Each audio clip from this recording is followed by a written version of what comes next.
Siswa-siswi sekalian, mari kita buka pelajaran kita pada pagi hari ini dengan berdoa. Dalam nama Bapa dan Putra dan Roh Kudus. Amin. Terima kasih Tuhan karena Engkau telah memberikan kami kesehatan jasmani dan rohani. Semoga situasi COVID-19 ini senantiasa tidak dapat mematikan kami. Demi Kristus Tuhan dan Pengantara kami. Amin. Dalam nama Bapa dan Putra dan Roh Kudus. Amin. Siswa-siswi sekalian, selamat pagi semua. Sebelum saya menyampaikan pembelajaran yang akan mau disampaikan pada pagi hari ini, yang pertama-tama kita buka dengan membaca Yel-Yel Pancasila. Salam lima sila, Pancasila, Pancasila jaya sepanjang masa, NKRI harga mati.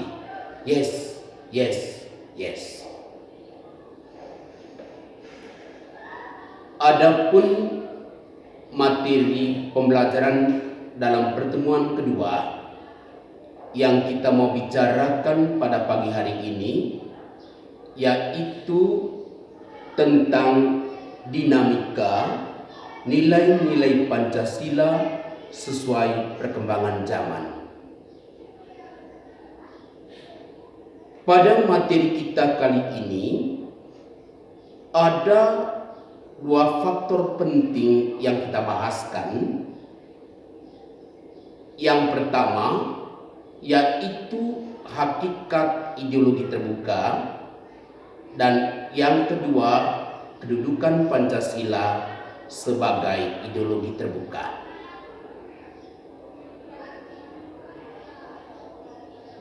Hakikat ideologi terbuka.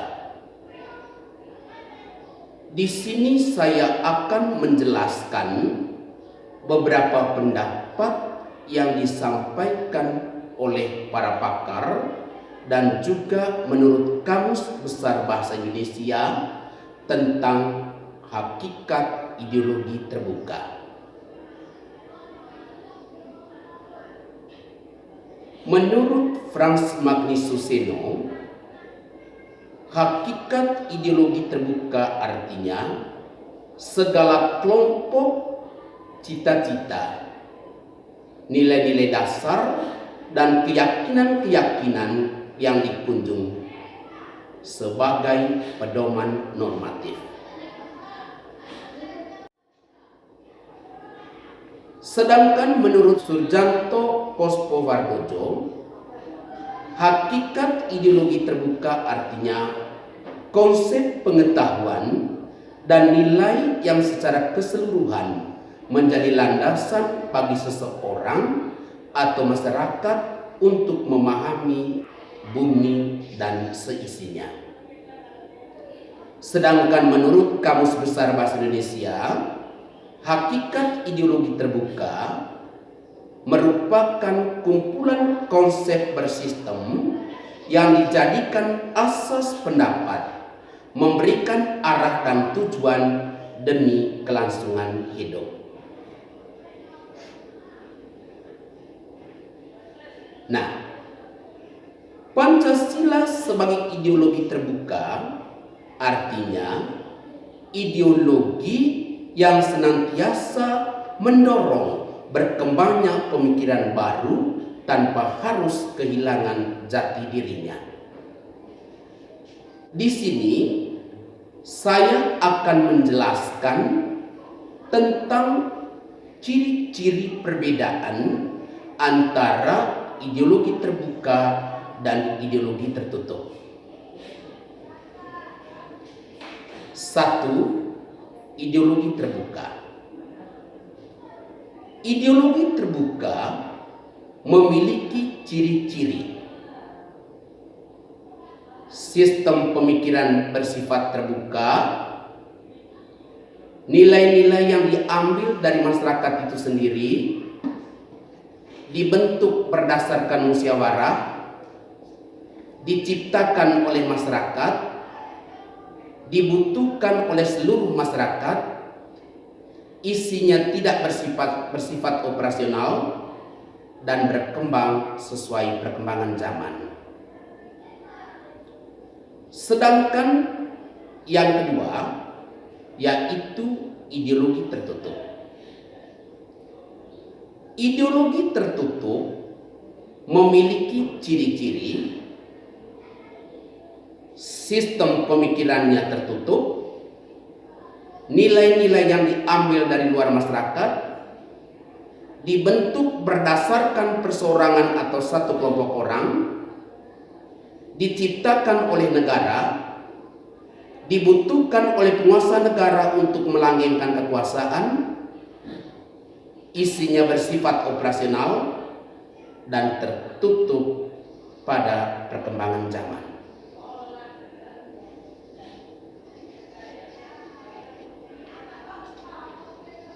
Kedua,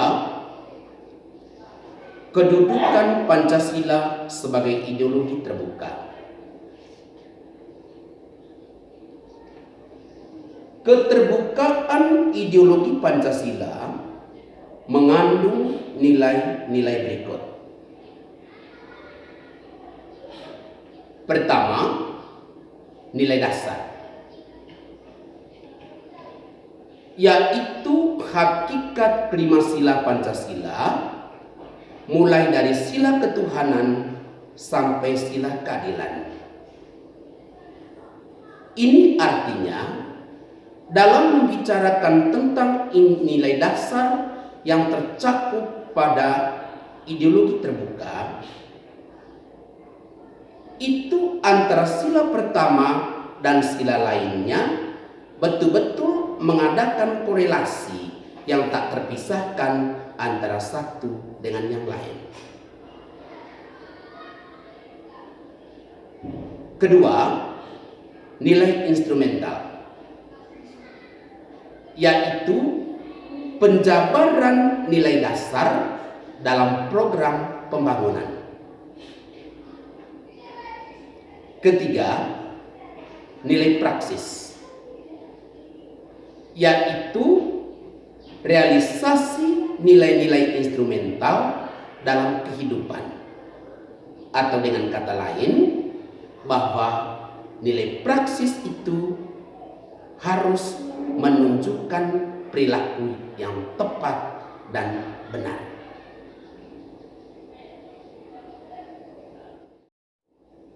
Sila-sila Pancasila merupakan satu kesatuan organis yang tidak dapat dipahami secara terpisah. Adapun dampak yang terjadi jika adanya pemisahan terhadap Pancasila. Yang pertama, menimbulkan negara teokrasi yang absolut. Kedua, menimbulkan kosmopolitanisme. Ketiga, menimbulkan Calvinisme. Keempat, menimbulkan demokrasi liberal. Dan kelima, menimbulkan berkembangnya komunisme dan sosialisme yang ateis.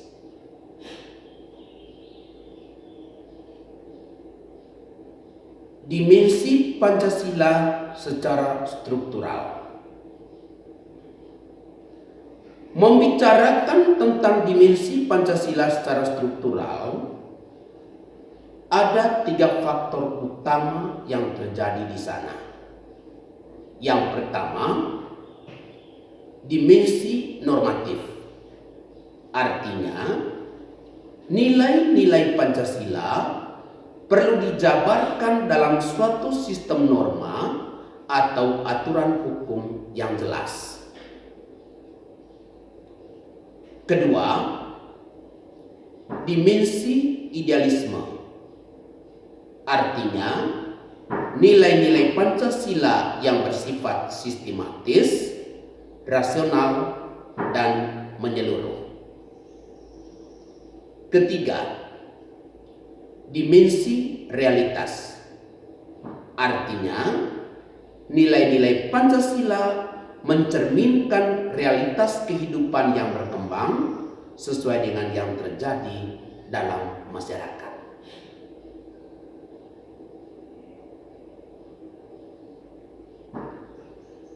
Batasan keterbukaan Pancasila.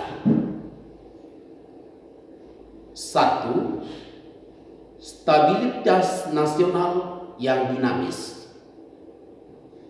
Kedua, larangan memasukkan pemikiran-pemikiran yang mengandung nilai-nilai ideologi Marxisme, Leninisme, dan komunisme. Ketiga, mencegah berkembangnya paham liberal. Keempat, larangan terhadap pandangan ekstrim yang menggelisahkan kehidupan masyarakat. Dan kelima, mendorong penciptaan norma melalui konsensus. Siswa-siswi yang terkasih, itu saja materi pelajaran yang dapat kita bahas bersama pada pagi hari ini. Dan untuk materi yang lebih luasnya, dipersilahkan untuk kalian membuka modul ataupun bahan ajar yang telah disiapkan. Nah, untuk materi pertemuan ketiga kita minggu depan membicarakan tentang perwujudan nilai-nilai Pancasila dalam berbagai bidang kehidupan. Sedangkan untuk LKPD-nya tetap seperti biasa, harus dikerjakan dengan baik dan akan dikumpulkan pada pertemuan berikutnya. Siswa-siswi sekalian, akhirnya selamat untuk kalian yang sedang berada di rumah, dan jangan lupa tetap menjaga protokol kesehatan.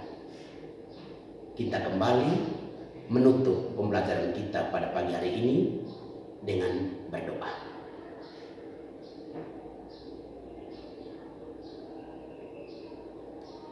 Dalam nama Bapa dan Putra dan Roh Kudus. Amin. Tuhan, terima kasih atas waktu atau kesempatan yang Kau berikan kepada kami lewat proses belajar mengajar kami pada pagi hari ini. Semoga pembelajaran kami dapat menjadi pedoman bagi kehidupan anak didik kami pada masa yang akan datang. Demi Kristus, Tuhan dan pengantara kami. Amin. Selamat pagi.